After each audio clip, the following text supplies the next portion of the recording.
So what is the challenge for Caitlin Clark now, moving to the next level? Well, blending into the locker room. She's not going to have a problem offensively. In the WNBA, uh, the level of basketball, Rich, it's just, it's the pros. I mean, everybody you're coming up against is the same size or bigger than you.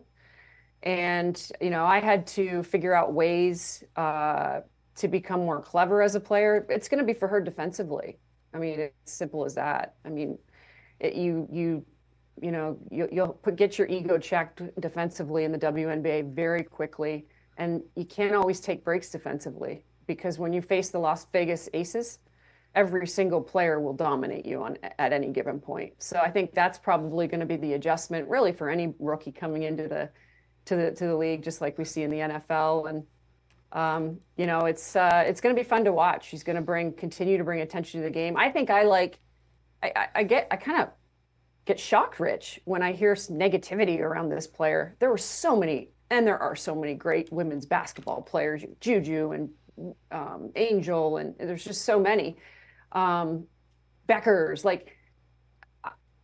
how is there any negativity surrounding Caitlin Clark? What she's actually done is she's forced us to take a deeper dive into the history of women's basketball and have these conversations about the greatest players we've ever seen.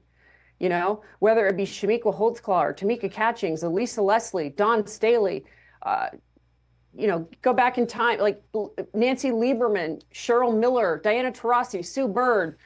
I mean, I could go on and on and on, and now we're seeing Asia Jones, or my girl Asia out in Las Vegas.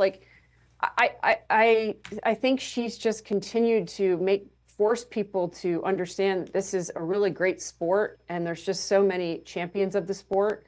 And I love how she's represented herself along the way.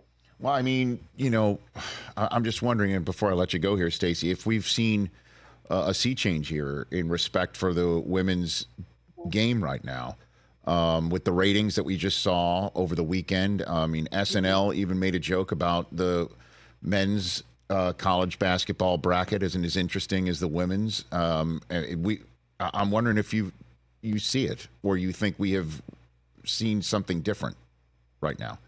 I don't know if we're seeing a total change here, and I meant Asia Wilson, by the way.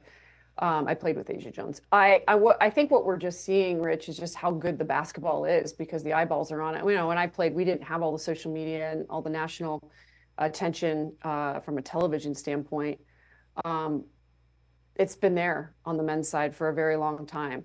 So, I mean, I can't wait to watch this game tonight between Connecticut and Purdue. By the way, Danny Hurley is just kind of reminds me a little bit of Mike McDaniel, Rich.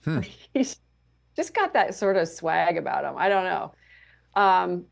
But yeah, I just think there's just, when you have players like this, they're transcendent, of course. What she did for that program at Iowa it's incredible. I mean, to go to back-to-back national championships, I think what she also does is says to not just young female players, but young male players, I got to figure out how to shoot like that. And so they're in gyms working on that stuff right now. And that means that those kids coming up are going to be able to do, the more we see this, the more they're going to be able to do it. And it's just a wonderful domino effect. So I think, yeah, there's going to be a lot of change because of Caitlin Clark, but there's certainly been a lot of great players along the way. I mean, I don't think you're going to pick a better point guard than Sue Bird on a basketball team. There's been so many greats, and hopefully we'll see more to come. I think it's awesome. Catch the Rich Eisen Show every single day on the Roku channel, 12 to 3 Eastern, for free.